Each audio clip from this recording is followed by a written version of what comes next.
Hello, mathematicians. Welcome to our video for task 1.3.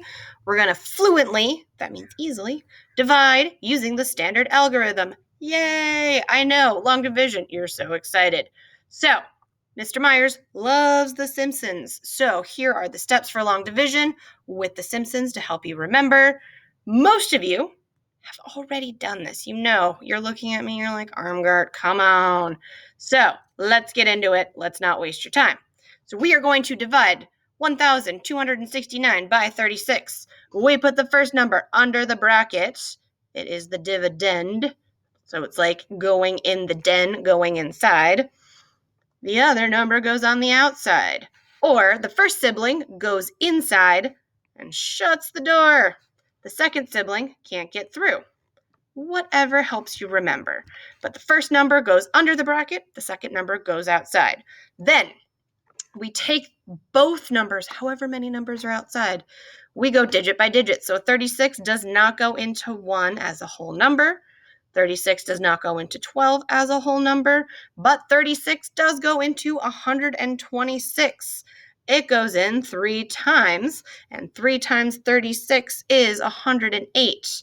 Now, I'm not expecting you to memorize this. You can use a calculator. That's what I did.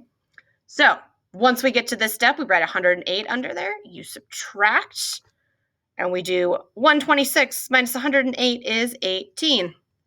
Now our next step, you bring the 9 down to make 189 because we still have digits to deal with. So 36 goes into 189. I know it's 5 times. You can, again, use your calculator. You could also know that 10 times 36 is 360, and half of that is 180. We're again going to do subtraction to get 9.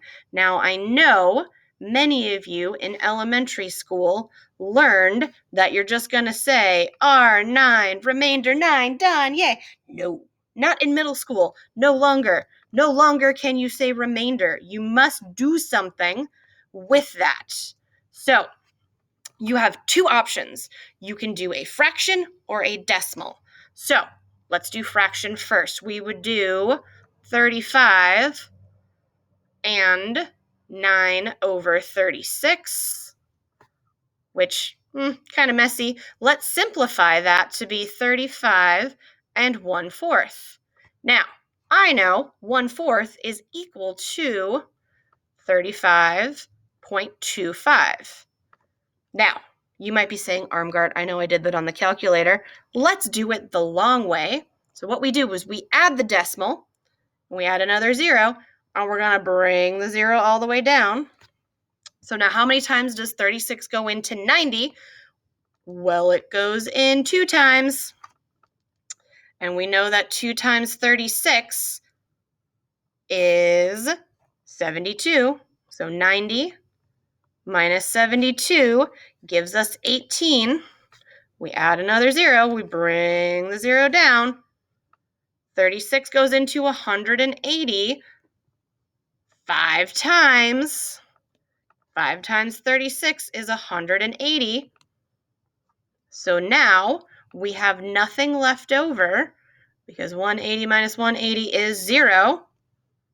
So we know that 35.25 is the same as 35 and 1/4. So whichever way you want to do this, it doesn't matter. They mean the same thing. Specific types of solutions you're going to get and what they mean. So for example, 12 divided by 9 is 1.33. Now I see that 30 minus 27 is 30. If I bring down another 0, 9 goes into 30 3 times. We are seeing a pattern here. The 30 minus 27, 30 minus 27, 30 minus 27. Stop when you see that. You can now just write 1.3 with the line over the top. That means the 3 keeps repeating over and over and over again. It's our repeating decimal. Save yourself some time. Don't worry about doing that over and over and over again. Or if you see it in your calculator, you can write 1 with the line 3 with the line over it. The next one is our terminating. It's done. It's ended. It's the terminator. It's finished. 12 divided by 8 is 1.5. Forever and ever. 40 minus 40 will be 0. It won't change. The last one is our forever, our never-ending decimal. 12 divided by 7. This happens a lot with sevens. Is 1.714. We could keep going, but you don't have to. In this math class, 1 or 2 decimal places is more than enough. So we would say that this answer is 1.71, and I would say, awesome! We don't need anything beyond that as mathematicians. So, if you haven't yet written down your notes, make sure you pause, answer the questions in the formative, and happy mathing.